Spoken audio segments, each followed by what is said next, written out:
Quick question. Do you ever feel like you're living by rules that you don't even remember agreeing to? Like somehow you got roped into a deal that you never signed.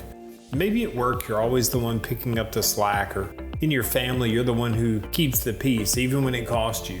Those, my friends, are what we call invisible contracts. Yeah, and you know what? Here's the sneaky part. The longer you live under those contracts, the more you start experiencing something that we call identity drift. Identity drift is that slow, quiet slide into becoming somebody else's version of you. And it happens without you even noticing until one day you're like, wait a minute, like how the hell did I get here?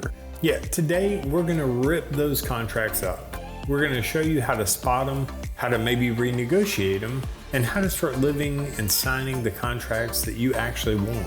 And we'll give you some super practical language tricks too, like how to ask better questions or how to be more direct without sounding like a jerk, and even how to flip a question so that a no actually means yes.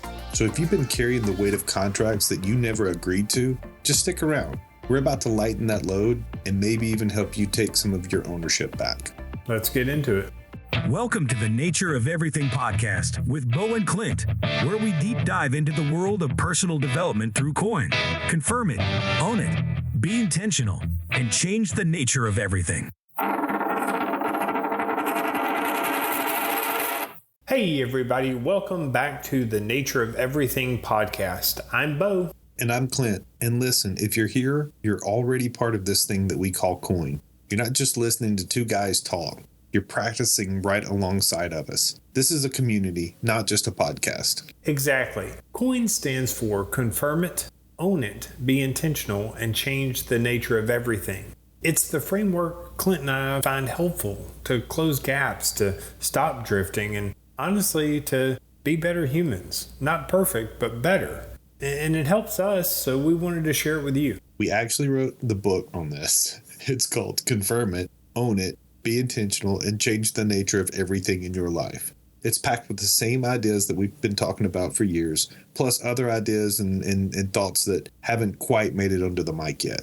You can grab it now at coinyourlife.com. And while you're at it, make sure you're connected with us on social media, Instagram, TikTok, YouTube, Facebook. Just search Coin Your Life. So again, we're glad you're here. You're already part of this. And today we're diving into what we call invisible contracts. Those sneaky little agreements that you never actually signed and how they lead to something that we call identity drift. And most importantly, how to rip up those contracts, rewrite them, and start signing contracts that you actually want. I came across this quote the other day that sounded good at first. It said, "Never break your promises, even the unspoken ones." And man, doesn't that just sound noble?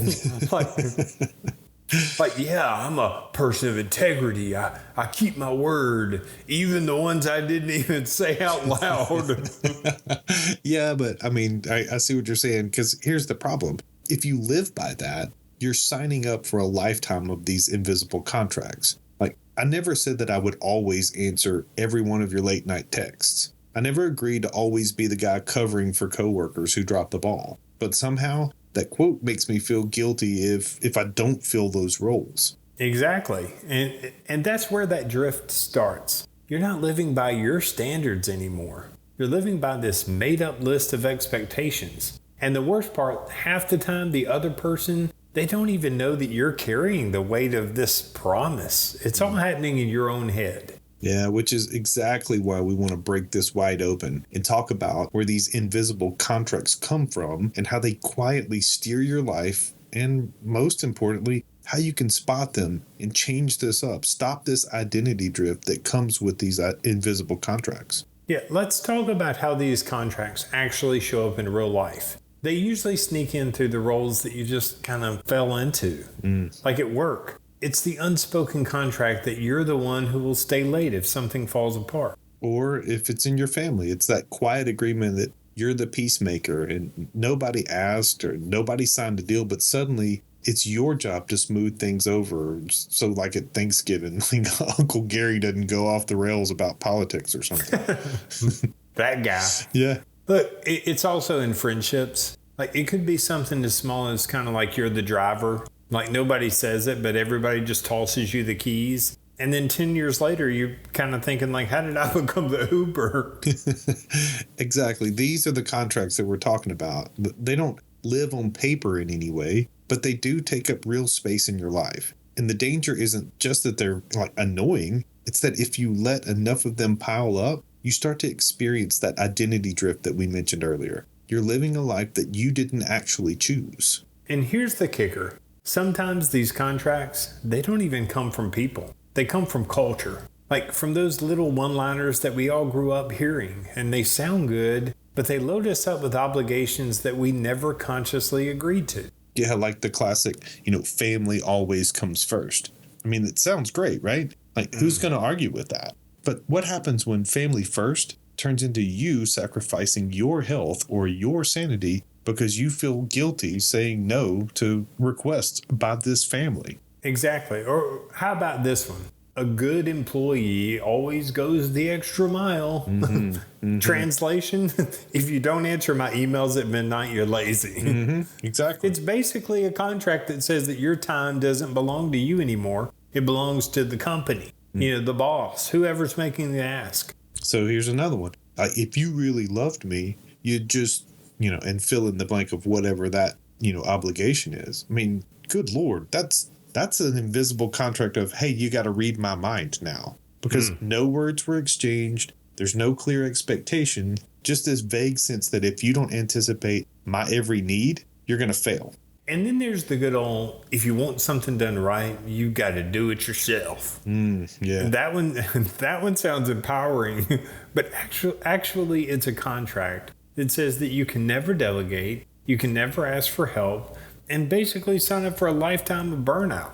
See, like all these things, like they're sneaky little fine print moments that have been somehow written into your life. They sound noble, sort of at first, but realistically, they create these roles and obligations that over time, it causes this resentment and, like you said, burnout and ultimately identity drift. So how do we actually deal with these invisible contracts? Well, we think that that's where Coin comes in. Confirm it, own it, be intentional, and change the nature of everything. So let's run through it. Absolutely. So first step, confirm it. Where do you feel drained, or where do you feel this feeling of resentment, or where do you feel stuck? That's your clue that there's probably a contract in play. Maybe it's cultural, like you mentioned earlier, that family always comes first piece, or maybe it is personal, like always being the one people vent to.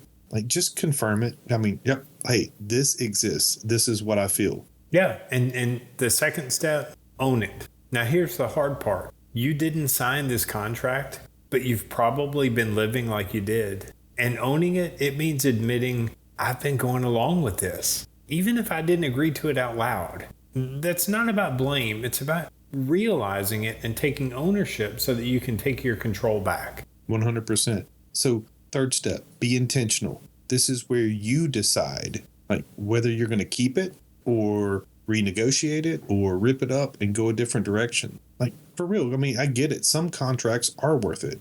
Maybe you intentionally choose to always handle bedtime with your kids because that is meaningful to you. But I mean, maybe there was no contract signed, but that's what's in play. But there are those other contracts, like answer every late night text. Again, like if it's a work text that comes in that late, rip that one up. Be done with that one. I mean, we don't know what the outcome will be, but you're in control. Look, and last, change the nature of everything. Once you shift that one contract, the ripple effect hits everywhere. You stop acting from a place of default, and you start being deliberate. And suddenly, you've got room for real choices again. So let me give you a quick story that cracked me up. The other day, I was parking in a tight parking lot, and I was in the lines, but it was snug, and somebody had backed into the spot next to me. And I get out of my car at the same time the guy's trying to get into his. And I kind of realized that I was in the way. And so I asked the guy, I was like, sorry, am I in your way? And he says, yeah. I mean, that's it. Like, that's it. No, all good, dude. No smile or anything. Just, yep. Just, yeah. And at first I thought, what a jerk. Mm-hmm. But then I thought about it again. And honestly, he wasn't wrong. I asked, he answered. And yeah, it was awkward for me, obviously, not him, but it was also kind of refreshing. I mean, like, no invisible contracts of, I have to pretend this is fine, just clarity, and that was it.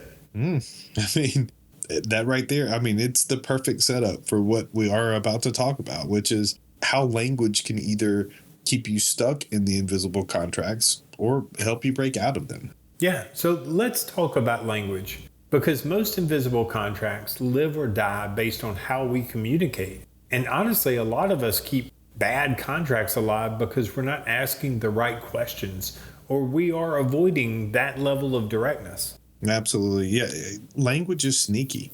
And sometimes we're giving away our ownership of our own language without even realizing it. So here are a few tricks that help you spot and break these contracts in real time. Yeah, the first one, ask more questions. Instead of assuming that the contract is fixed, just ask like, hey, is this really my role, or have I just been doing this by default? Even asking forces clarity. For sure. Because silence is where these invisible contracts thrive. If you don't ask, you end up living in assumptions. Like, and these assumptions, for what it's worth, they're terrible lawyers. Yeah. Second, be direct, but not defensive. You can say, I realize I've been acting like I agreed to this, but I never actually did. Like, can we revisit this? That's clear and honest and way better than quietly stewing in your own resentment. Yeah, and the cool part, when you're direct, you give the other person a chance to actually respond. Most of the time, they didn't even know that you felt locked into this contract. Yeah, and third, flip the question. And this is one of my favorites. Like, you may have heard this one. A question like, is now a bad time? If they say no, that no actually means yes. You just shifted the negative to get a clear positive. Often people, for some reason, I don't know why, they want to say no. But that's a whole nother episode. But in this case, you get to let them. If you say, is now a good time to talk, and they say no, you lose. But is now a bad time to talk, you get a no, you win. Yeah, and so, I mean, yeah, that's a really cool part of the language game. And it's kind of like reverse engineering their brain. Like, would it be crazy if we tried it this way? And when they say no, well, you're basically getting their permission. It's like a weird Jedi mind trick for breaking old assumptions, I guess. I mean, it's a bit of a pattern interrupt. I mean, or if you simply say, how do you feel about it? That might actually force some introspection from them. Yeah, and finally, silence. Like, ask the question and then stop talking. Don't fill the space. Don't rescue the awkwardness. Just let it hang. Most contracts crumble under the silence because it forces the other person to actually own their side. And the guy that I parked next to, he did not crumble. You're 100% right. It's certainly something that I struggle with is that overspeak piece. Silence is uncomfortable, but it can serve as a truth serum. It really brings out what's really going on instead of keeping things fuzzy with too many words. Yeah. So questions, directness, flipping the negative, silence. I mean, they're all tools that will help you break free of these invisible contracts that are driving your life without you even realizing it. But look, before you go grab your invisible ink pen and you start ripping up every contract in sight, let's pump the brakes for just a second, because this stuff takes practice. It's not like you wake up tomorrow and suddenly you're the Jedi master of boundaries and communication. True. I mean, honestly, you're going to mess this up sometimes. We're all going to mess it up sometimes. And you'll try asking a better question, or it'll come out weird, or you'll try to sit in silence after asking something. And I mean, you know what's going to happen. Panic's going to kick in, and you're going to start talking about the weather or whatever, trying to overqualify. I mean, again, I'm there often. Or you might say something bold like, I never actually agreed to this. And then follow it up with, I mean, but it's totally fine. I mean, I'll still do it. You know, that's not ripping up the contract. That's just like rewriting it in crayon. Exactly. But, you know, that's the point that you're making. It's practice. It's not perfection. Practice means you're trying, and maybe you're experimenting, and you're certainly learning along the way. Perfection means you quit the first time and it feels awkward because, well, you didn't nail it. And that's going to actually hold you back. I mean, Who's nailing it the first time? Like nobody. I mean, not me, not you, not us. And if you are, by all means, get in touch with us. We want you on the podcast if you're perfect. We want to hear what that's about. Yes, we do. Visit coinyourlife.com, fill out Right the now. contact form. Yeah, because if you're looking to be perfect, you're going to be waiting a really long time, because the goal isn't perfection, it's progress. And progress comes in effort, in reps, one conversation at a time, one little shift at a time. And when you screw it up, congratulations. That means you're actually practicing. And here's the thing. When you start practicing these new habits, these new practices are in place, the people around you might be thrown off at first. Like, wait, did Bo just say no? What, hold on, did Clint just volunteer for that? Like, what's going on? Like, it'll feel strange for him and for you. But I'm saying stick with it, stick it out, because over time, these contracts start to change. And guess what? So do you. Yeah, so don't aim to be flawless. Aim to be a little more clear, a little more intentional, and a little less stuck in identity drift. Try to focus on that each week. That's where the real freedom is. So that's where we land. Invisible contracts, they aren't just little annoying obligations. If you leave them unchecked, they cause identity drift, that slow slide into living a life that you didn't actually choose. And that price is too high to pay for contracts that you never signed. But the good news, like, you can take charge of yourself again.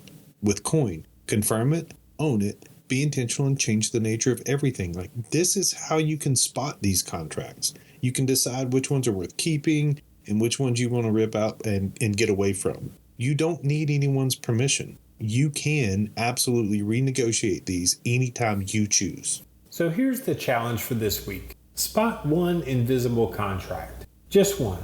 Maybe it's at work, maybe it's with your family, maybe it's one of those cultural sayings that you've been living under. Like, call it out, confirm it, and then ask yourself, am I keeping this? Am I going to renegotiate this? Or am I going to rip it up? And when you do, tell us about it. We'd love to hear the contract that you're tearing up, because maybe that's something we need to tear up in our own life. Maybe it's something we need to negotiate or renegotiate, but we want to hear from you. So share it with us. Facebook, Instagram, TikTok, YouTube. Just search Coin Your Life or hit us up at coinyourlife.com. I'm telling you, we're building a community of people who are done drifting and ready to live with purpose. And remember, this is not about perfection. You're going to stumble. You're going to default. You're going to say the wrong things. It's fine. Like, progress happens in the practice. One small conversation at a time. So find those old contracts, rip them up, start writing new ones, and keep closing those gaps. That's how you change the nature of everything. And I say, you know what? Good luck to us all. We know it. You know it. None of this stuff is easy. Yeah. I'm just kidding. I dig it. Thanks for tuning in. Don't forget to check out coinyourlife.com and find us on social media.